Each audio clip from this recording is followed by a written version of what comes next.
Le parc national d'Andasibe est principalement constitué de forêts primaires. On y trouve des espèces endémiques rares et des espèces en danger, comme le Propithèque adiabdème ou encore le lémur bambou. L'isolement biogéographique de Madagascar et la variété des climats et reliefs y ont favorisé le développement d'une faune et d'une flore uniques au monde. Le parc abrite des espèces très variées, mais il est reconnu pour ses lémuriens.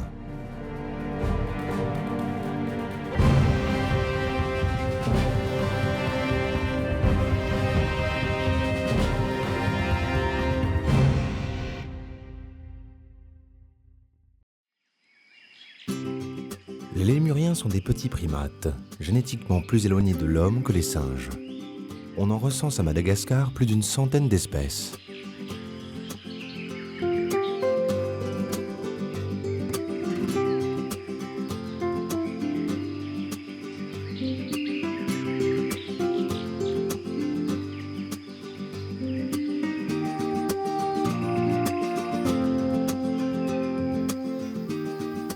Le lémurien vit en groupe.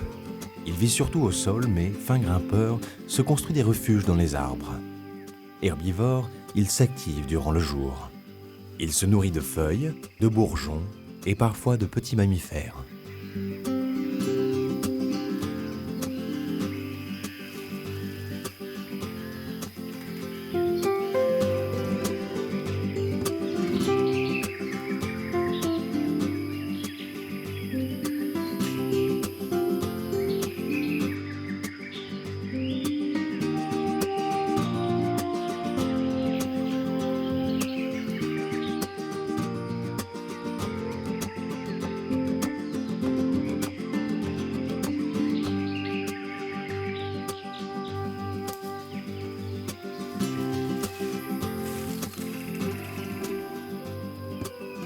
Un jeune lémurien prend son envol et s'exerce à l'art du saut. Sans filet, mais toujours sous la garde de ses parents, le petit jaillit de branche en branche. C'est un art qu'il devra dominer s'il veut un jour survivre dans cette jungle.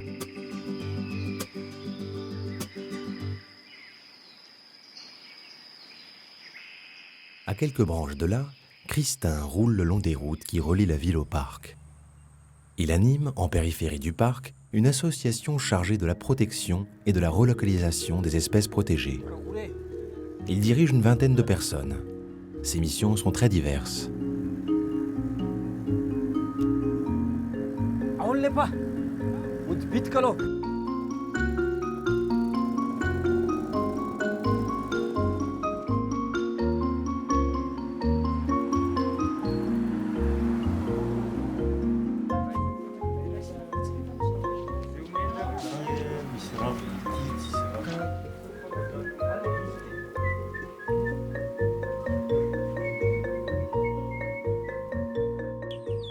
Aujourd'hui, il doit présenter son association à 2 émissaires gouvernementaux. Les 2 hommes travaillent pour le ministère de l'Environnement. Ils veulent s'assurer que l'association mérite les subventions que l'État lui octroie.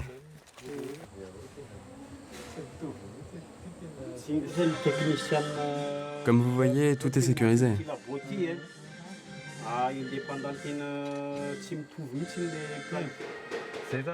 Pour la procédure, tout est bon?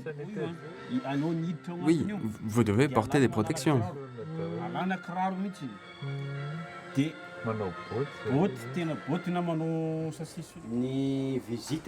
La visite continue. Mais une délégation est déjà venue pour vérifier le centre, vous savez.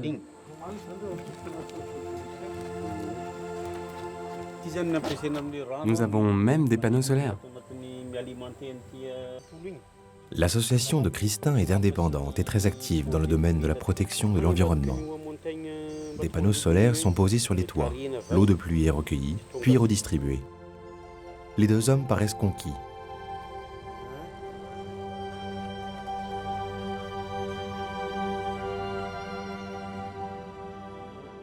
Tout comme les lézards ou autres serpents qui ont trouvé à l'association un parfait solarium où se reposer.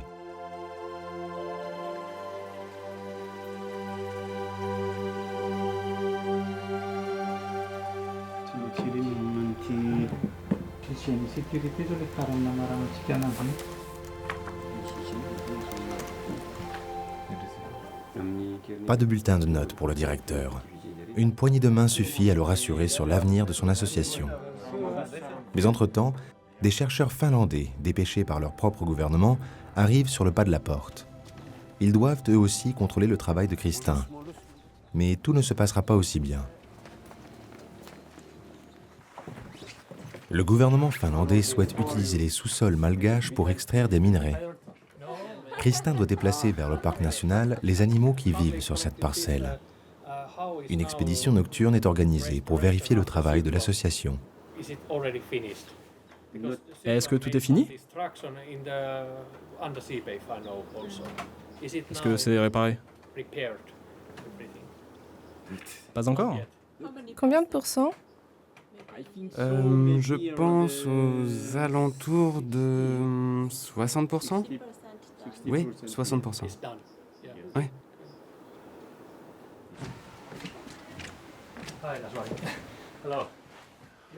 Bonjour, Bonjour. bonne réunion.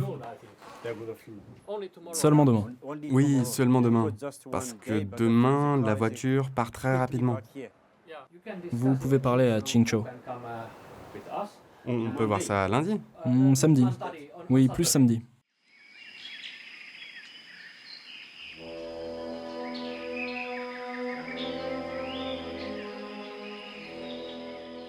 À 10 km de là, un duel se prépare.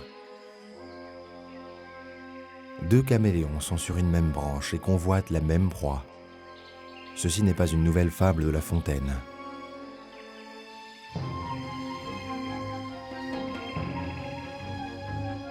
Les caméléons font la course à leur allure pour être le premier à déguster ce mets de qualité.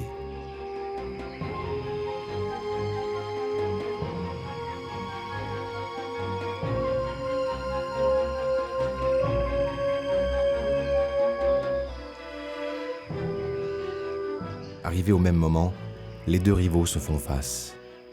Le combat est imminent. Les caméléons sont dotés de casques, crêtes ou cornes et les utilisent pour se battre. Le vaincu, blessé, réussit à se rattraper à quelques centimètres du sol. Meurtri, le caméléon, suspendu, ne peut s'empêcher de regarder son adversaire triomphant remporter le prix tant convoité.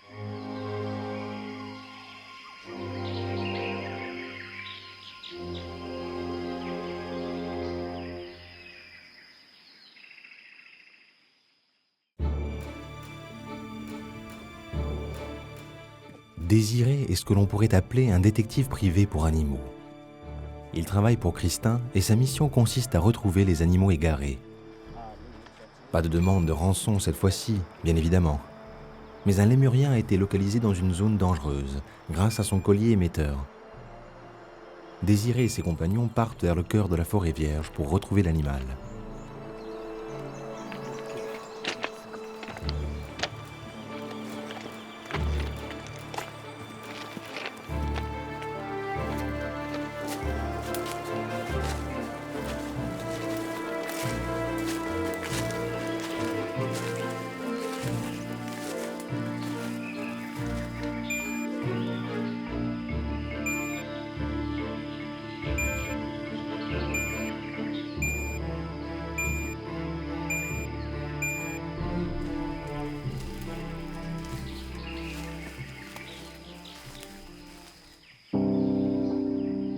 Malgré leur récepteur radio, les hommes ne trouvent pas l'animal.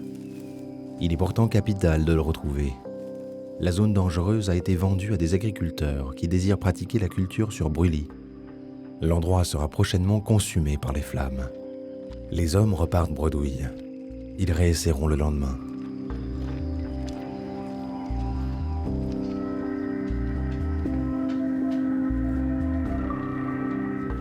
Pour Désiré, la déception est grande. Il voudrait partager sa réussite et impressionner ses enfants. Au lieu de cela, il se retrouve seul et triste face à l'échec.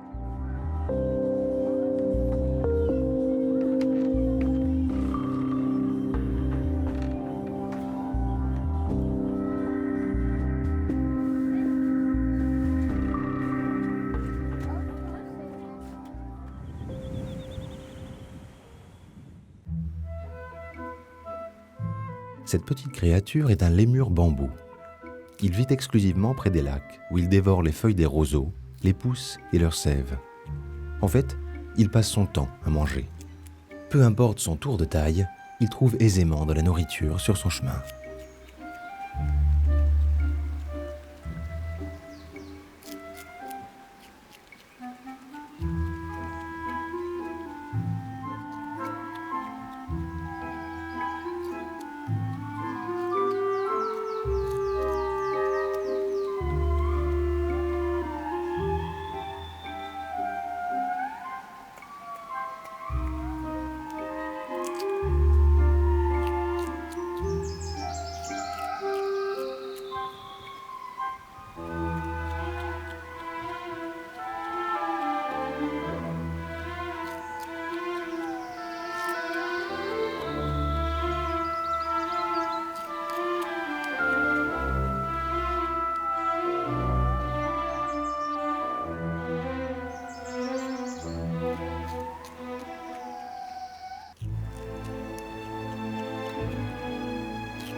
Cette petite frimousse n'a pas de prédateur. Seul le fossa, un carnivore redoutable, pourrait lui causer des malheurs, si l'espèce à laquelle il appartient n'avait quasi disparu.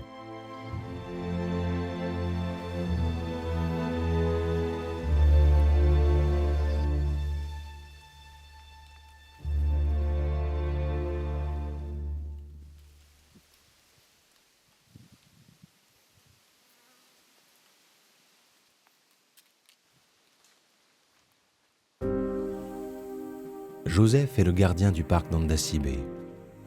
Il vit avec sa famille au cœur de la forêt. Ses missions sont nombreuses. Le matin, il doit élaguer des plantes envahissantes qui encombrent le parc. Toute sa famille l'assiste dans cette tâche harassante.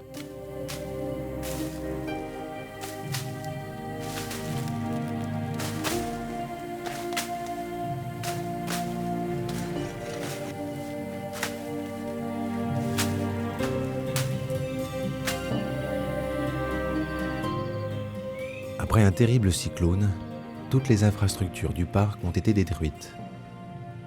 Le père de Joseph a tout perdu. Sa maison, son bureau, son travail. Ancien aquaculteur, il est désormais au chômage technique. Son fils, Joseph, tente de reconstruire le passé et de redonner espoir à son père. Le fils prodigue fera tout pour reconstruire les bassins accueillant les poissons et embellir ce parc qui fut jadis si beau.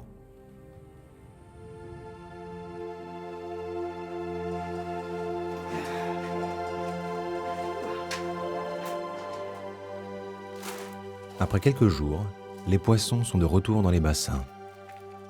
Joseph se lève à l'aurore pour les nourrir.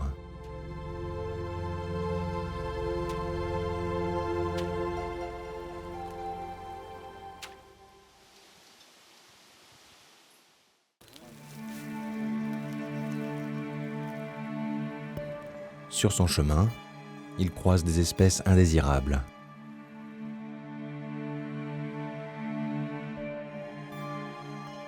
Avec une chaleur de plus de 32 degrés, le parc se transforme en four. Les animaux peinent à trouver de la nourriture. Les esprits s'échauffent. Chacun se bat pour survivre.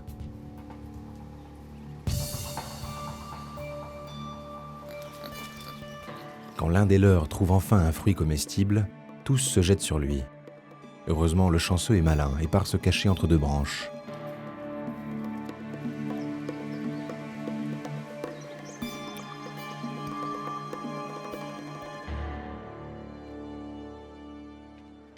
Au village, Désiré repart sur la trace du lémurien en danger.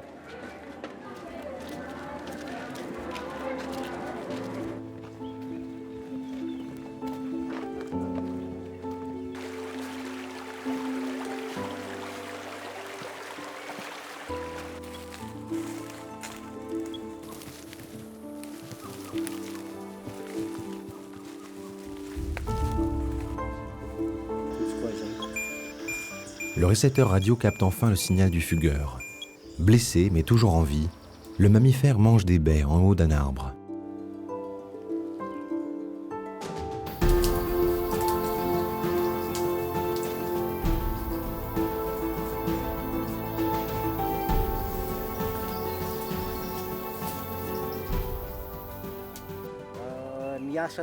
Comme les activités humaines ne doivent pas déséquilibrer la vie sauvage, ce terrain ne sera pas vendu, comme il l'aurait dû, à un agriculteur. Il sera inclus dans la zone protégée. Les hommes notent les données GPS et délimitent l'endroit à surveiller.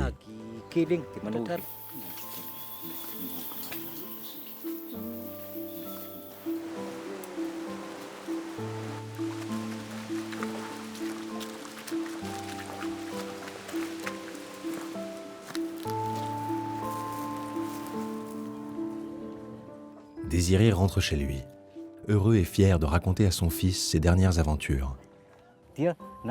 J'aimerais te transmettre mon amour de ce parc, des Lémuriens. Tout est beau ici. C'est chez nous.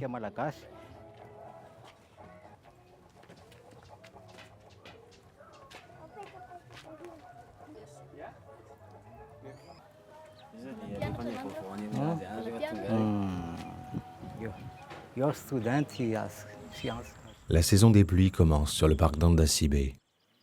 Les animaux sentent le danger. Les lémuriens sonnent l'alarme en criant de toute leur force. Des cris aigus, assourdissants, prévenant d'un danger imminent.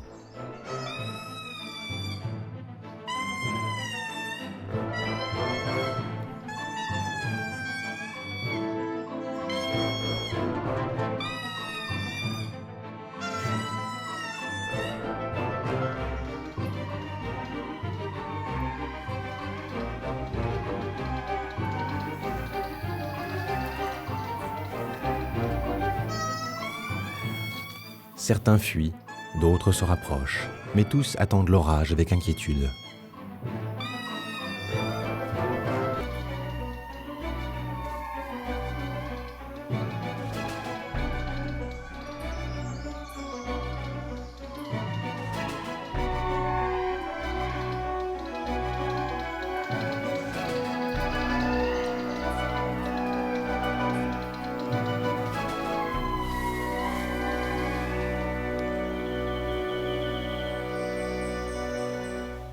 Même les scarabées sentent la foudre s'abattre sur eux et préfèrent se refermer sur eux-mêmes.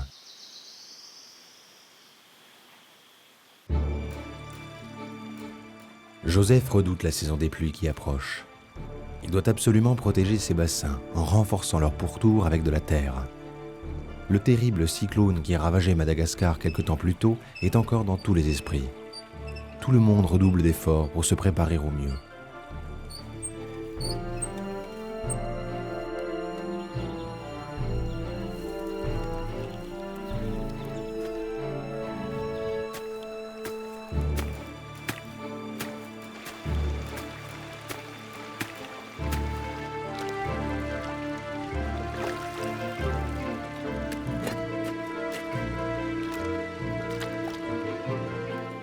Pendant ce temps, la mère de Joseph prépare le dîner pour ces hommes qui ont tant donné aujourd'hui.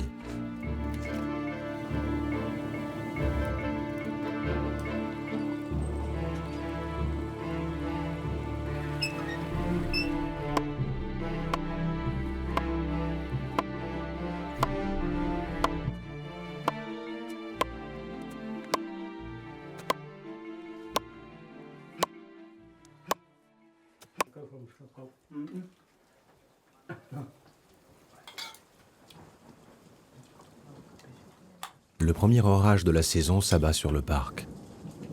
La famille se retrouve à l'abri devant un bon dîner. Les Malgaches savent défier les éléments en restant soudés, en famille, et rire de l'adversité à gorge déployée.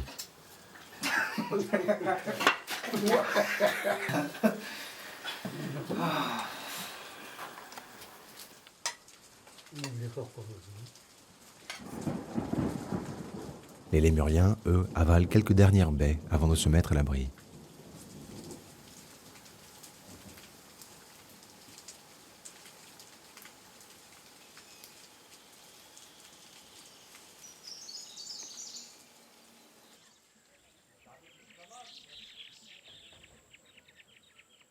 L'orage s'est arrêté. La nuit tombe sur le parc d'Andasibe. L'expédition de Kristin et des scientifiques finlandais peut commencer. Une première espèce bien connue du groupe, la mangouste, est repérée en haut d'un arbre.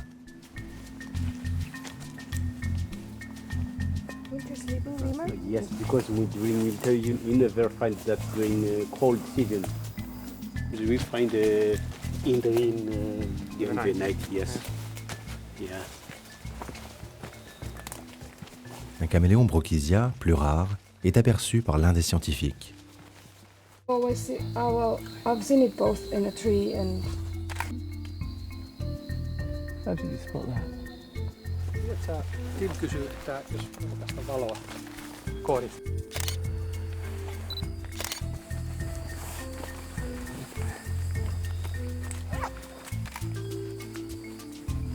It's not become big like this, but still.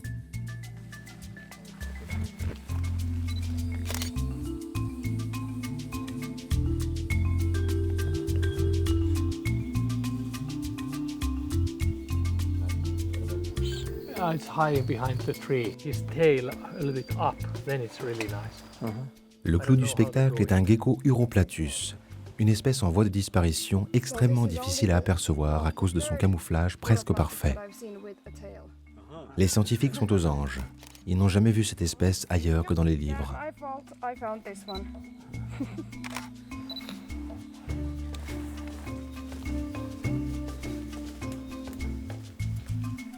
Quite elegant. Okay, this is not good. Come on. Le groupe repart comblé.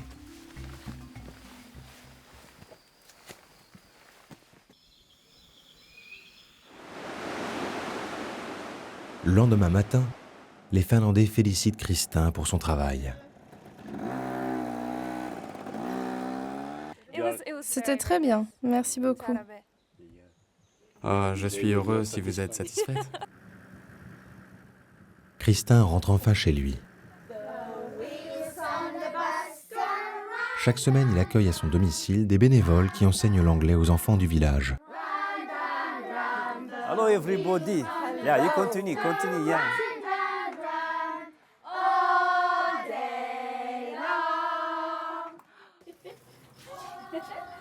Assisté de sa mère, le directeur prépare le souper pour la petite tribu. Mais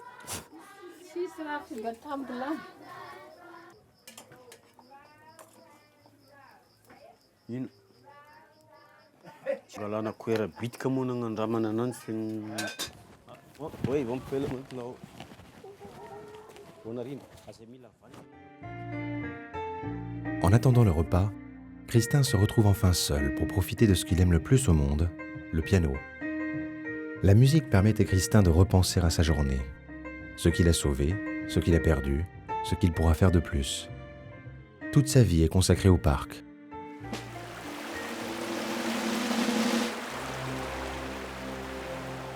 Les lémuriens attendent que viennent les orages qui s'abattront bientôt sur le parc. Kristin lutte toujours pour la sauvegarde du parc. Grâce à la musique, il s'en évade parfois, au moins l'entend d'une chanson. Le caméléon est toujours accroché à sa branche, en attendant une prochaine victime ou un nouvel adversaire.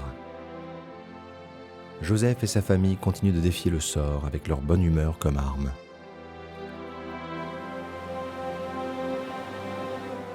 Le lémur bambou poursuit son orgie de nourriture. Ce n'est pas un petit orage qui l'arrêtera. Désiré repart pour aider un nouvel animal en danger. Lui et tant d'autres tentent de réhabiliter un parc qui fut jadis la fierté des Malgaches. Ils aimeraient qu'il retrouve toute sa splendeur. Un vieux dicton malgache illustre bien cette situation. Azamanao Sotapani. Ne faites pas le bien à moitié. C'est ce que font chaque matin ces protecteurs de la nature.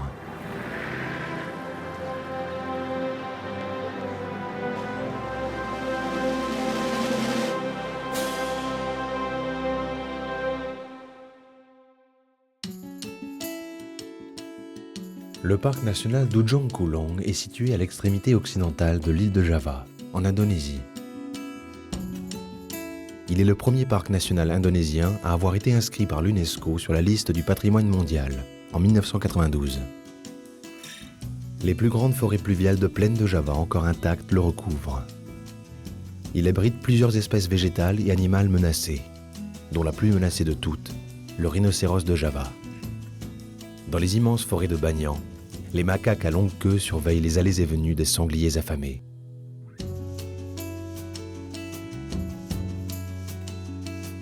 Un peu plus loin, ce sont les biches qui se sont appropriés les pâturages qui entourent le seul hôtel de l'île.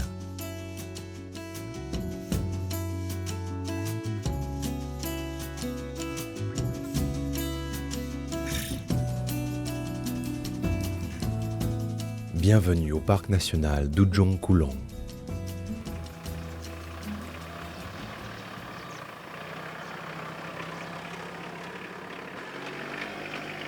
Kong et son équipe sont des rangers. Pour eux, le parc est comme une deuxième maison. Ils vivent et respirent pour la préservation de ses richesses. Ce matin, leur mission est de poser des caméras de surveillance pour observer le légendaire rhinocéros de Java.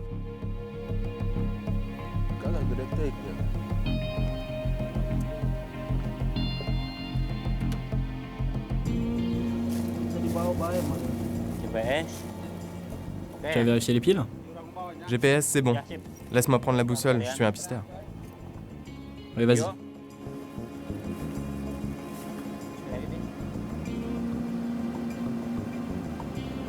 Règle pliante.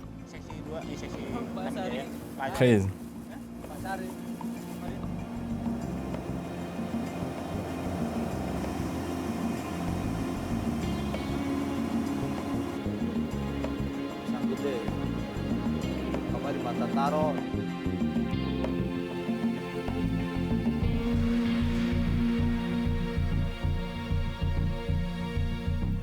Ada nduk-nduk euy. Pasangan ya.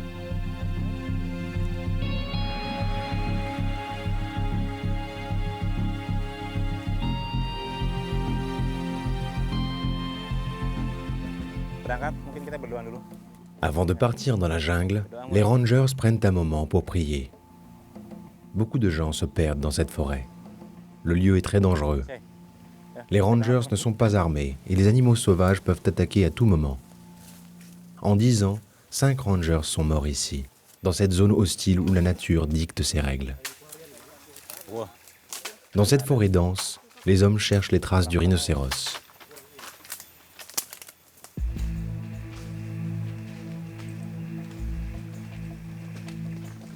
La tâche est rude. Plus les rangers s'engouffrent dans la jungle, plus celle-ci se referme derrière eux.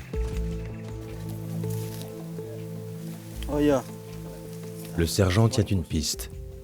La terre est boueuse, la marque est fraîche.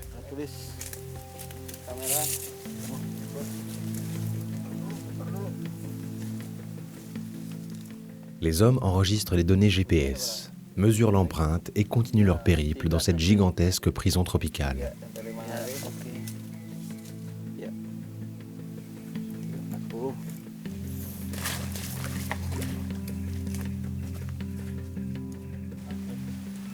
Ini kita menemukan ini kubangan kayaknya yang baru dipakai. Vous voyez, les traces sur terre sont partout. Ada jejaknya. La piste s'arrête ici. Nanti Pak Monsieur Darion, vous installerez les caméras ici? siap di Nawada laptop. Je sors la caméra. Pada laptop tadi jawab.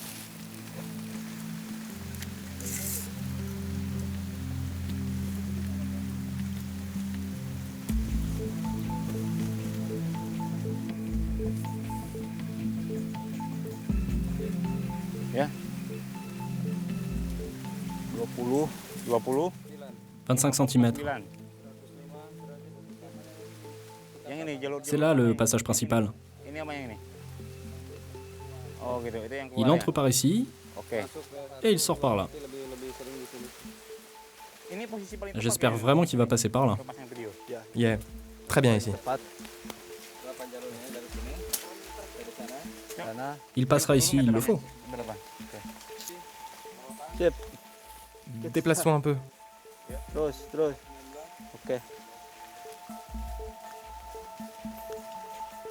Le sergent dispose la caméra de surveillance qui se déclenchera au passage d'un animal.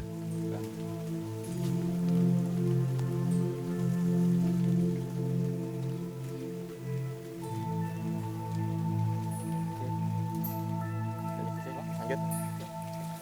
Kita lanjut lagi. Lanjut ke mana, Kak? Cola. Langsung duet maksudnya. Refu. Oh. Les hommes repartent. Leur mission est loin d'être achevée. Ils doivent placer une trentaine de caméras dans tout le parc. Pour la survie des rhinocéros, les sacrifices sont nombreux. Ces hommes ont laissé femmes et enfants pour protéger le trésor de l'Indonésie.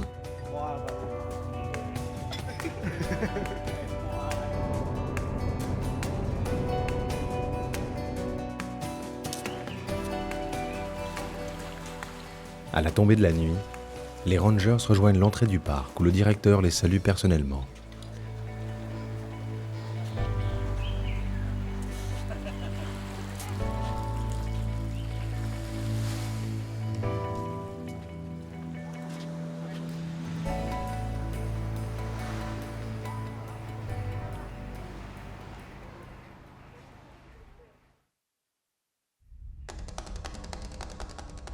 Malgré la superficie impressionnante du parc Tujong Kulon qui pourrait les séparer, les macaques et les terrifiants varans se livrent une bagarre sans merci.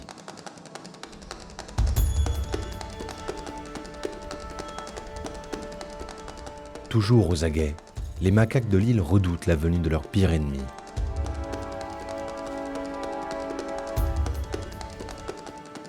Le varan fait son apparition. Avec sa mâchoire puissante et ses 10 griffes acérées, il est le roi des lieux. À son arrivée, tous les mammifères laissent place au roi. Cette maman aperçoit au loin le prédateur. Un face-à-face terrifiant s'engage.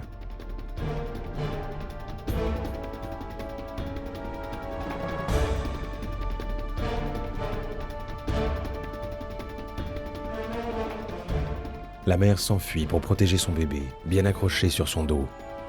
Son seul refuge, les arbres de banyan aux alentours.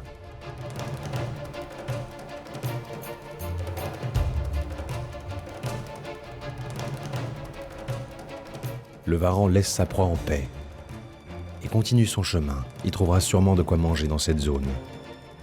Au pire, le macaque devra bien un jour descendre de son arbre.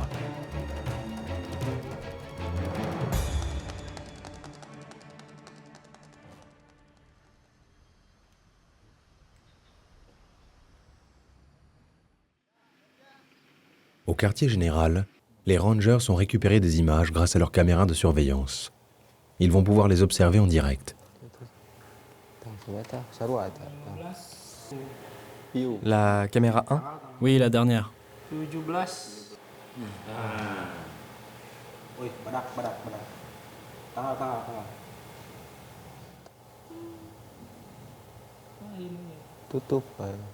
Les images apparaissent. Elles sont éblouissantes. Les rangers ont fait du bon travail. Ils ont choisi pour leur caméra le meilleur emplacement. Les scientifiques du monde entier s'inquiètent du faible nombre de rhinocéros de Java encore en vie. En diffusant ces vidéos, les principaux acteurs du parc national espèrent démontrer l'urgence de sauver la trentaine de rhinocéros vivant dans le parc. Arrête l'image. Avance. Top. Reviens. Ouais, c'est un mâle. André travaille pour le WWF. Il est responsable de la sauvegarde des coraux dans le parc Tujong Kulon. Pour cette mission, il crée des coraux artificiels.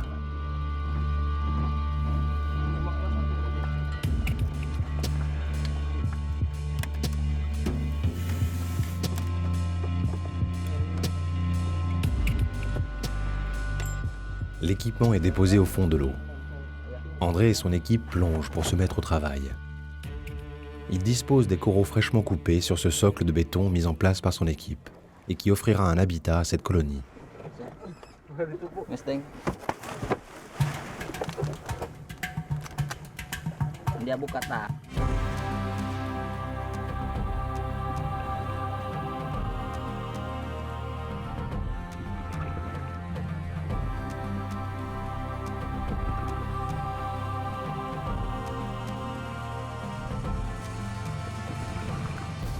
Autour des plongeurs, on peut contempler le travail d'André. Des dizaines de socles accueillent ces coraux en voie de disparition.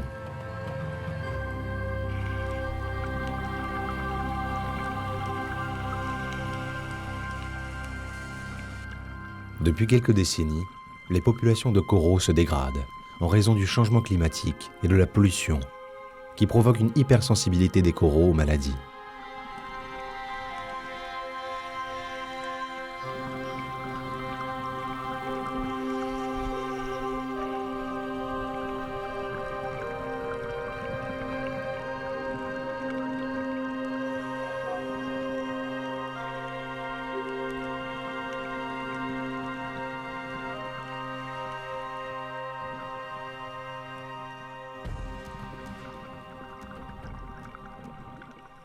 André a fini son travail. Il a rendez-vous avec un pêcheur pour le sensibiliser sur la préservation des fonds marins.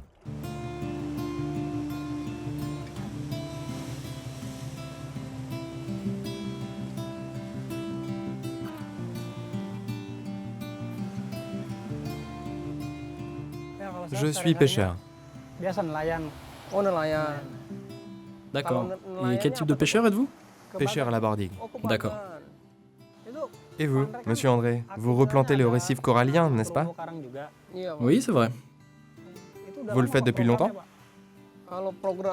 Le programme a commencé en 2002 et nous en sommes très fiers. Pour la bordigue, normalement, combien de fois l'installez-vous? En une nuit, nous installons parfois jusqu'à 5 pièges à poissons. Ah, 5 fois? Oui, mais parfois davantage, selon la quantité de poissons. Normalement, chaque fois que vous installez la bordigue, quel est le résultat? Bon ou plutôt mauvais? Pour le moment, il n'est pas bon. Ah, il n'est pas bon. Non, pas très bon. Dans le passé, combien en installiez-vous? Autrefois, le résultat était meilleur. Nous pouvions avoir plus d'une tonne de poissons chaque nuit. Maintenant, le résultat diminue. Ouais.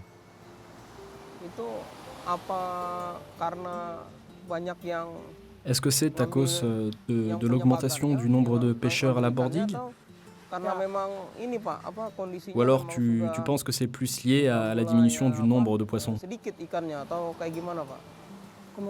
Oui, il est probable qu'il y ait peu de poissons maintenant, car le nombre de pêcheurs est toujours le même, il ne s'accroît pas. Est-ce que cette diminution est provoquée par l'endommagement du récif corallien ou même de la mer? Quel est votre sentiment?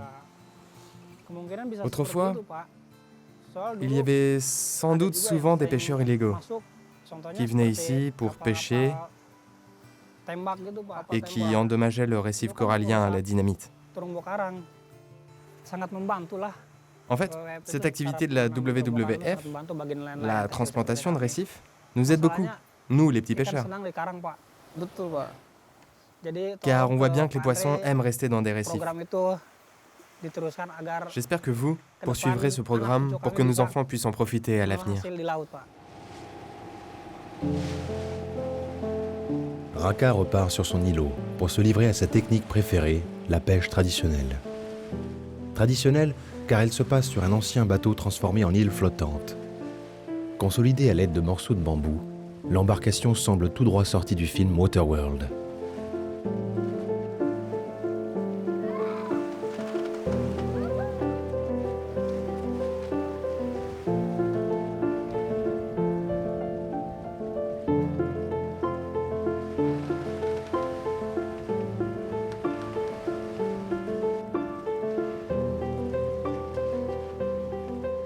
Les pêcheurs descendent le filet lentement avant la tombée de la nuit.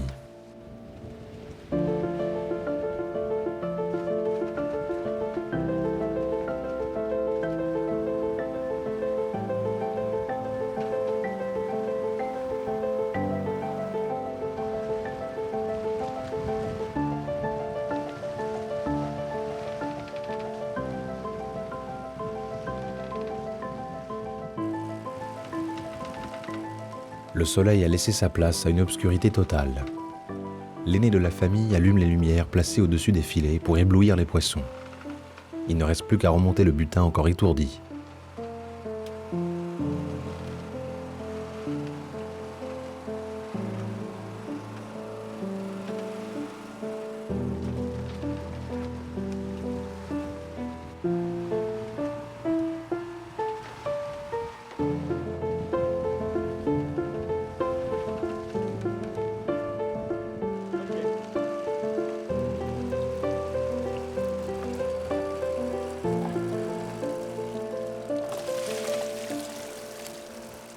Maigre butin pour Raka et sa famille.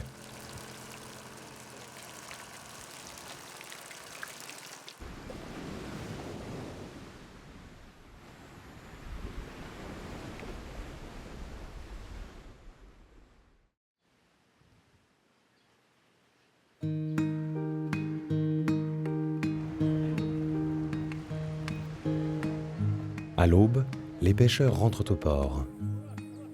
Les négociations vont bon train. Les poissons sont de plus en plus gros, les prix aussi. L'Indonésie est le 4e pays producteur de poissons au monde.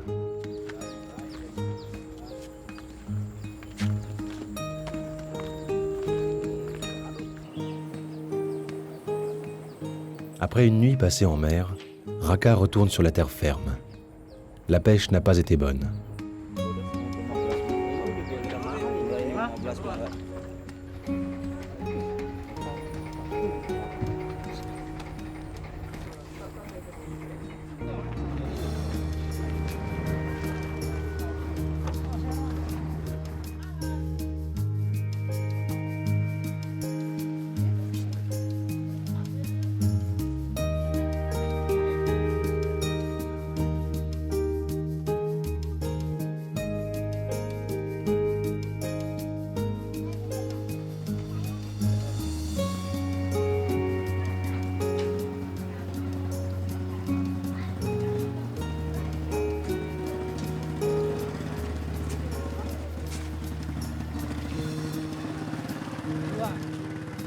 Malgré une nuit difficile, rien ne fait plus plaisir à Raka que de déposer sa femme, institutrice, et ses 2 jeunes filles à l'école. Un avenir meilleur pour ses filles. Voilà ce que souhaite Raka.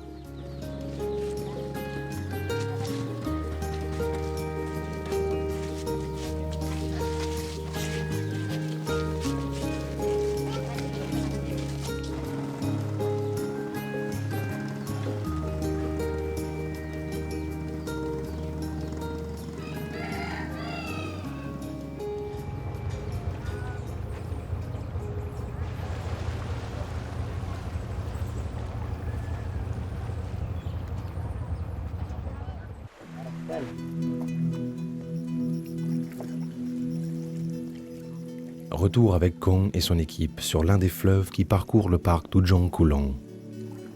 Ils partent cette fois-ci au sud-est de l'île pour répertorier la population de buffles sauvages.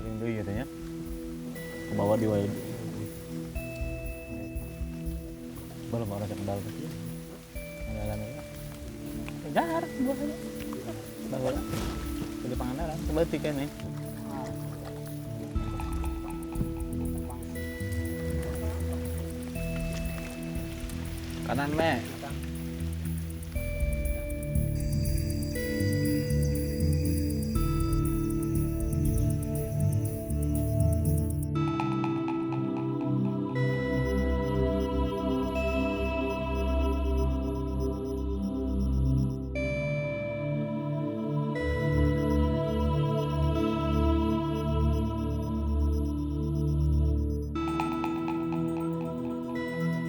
Sur le passage, les hommes trouvent une famille de sangliers. Les biches partagent volontiers leur territoire avec eux.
Pour observer les buffles sauvages, les rangers se construisent une planque 4 étoiles.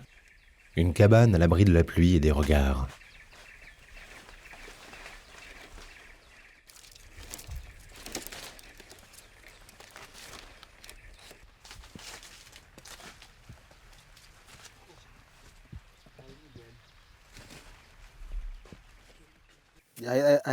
On est une équipe, on doit être solide. On a vu récemment de nombreux touristes, des touristes locaux ou étrangers. S'ils sont trop nombreux, cela provoque de la pollution, des déchets, ou bien une pollution sonore.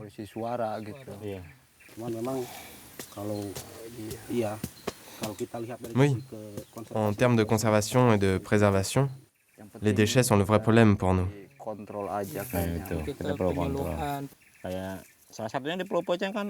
Dans le cas de l'île de Pekang, beaucoup de touristes nourrissent les animaux, et cela provoque un changement de comportement.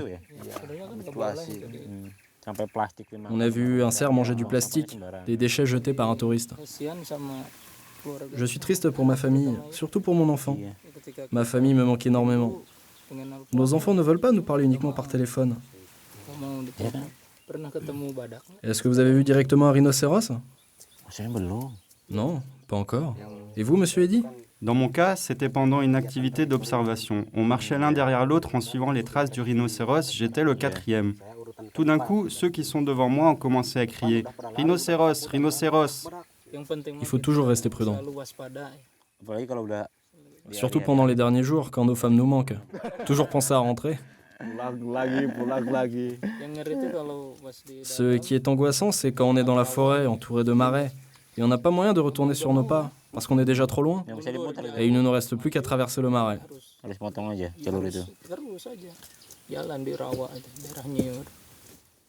Il est absurde, mais il est drôle notre travail, non?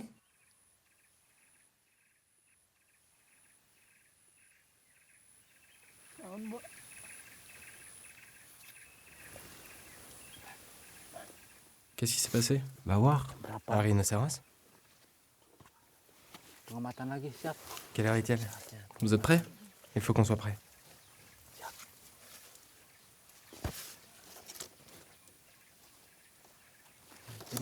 Tu vois quelque chose?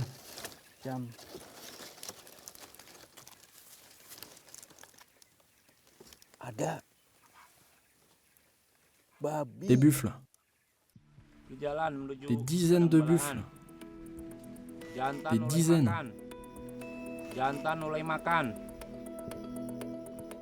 Une vingtaine de buffles ont fait leur apparition à quelques mètres de la cabane. Les hommes commencent le comptage.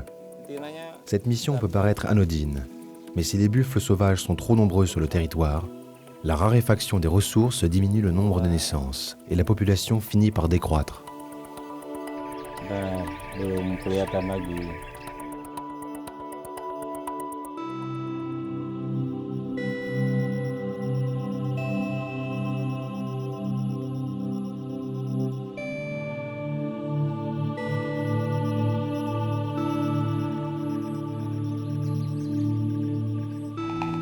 Jam 14 ya?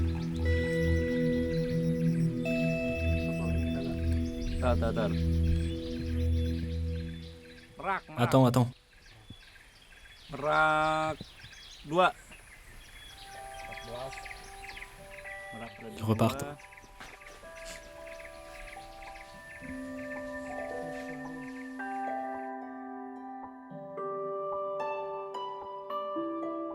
L'équilibre entre l'homme et la nature est fragile. Parfois, celle-ci a besoin d'un petit coup de main pour perdurer. Un peu d'aide pour qu'elle maintienne elle-même ses propres équilibres.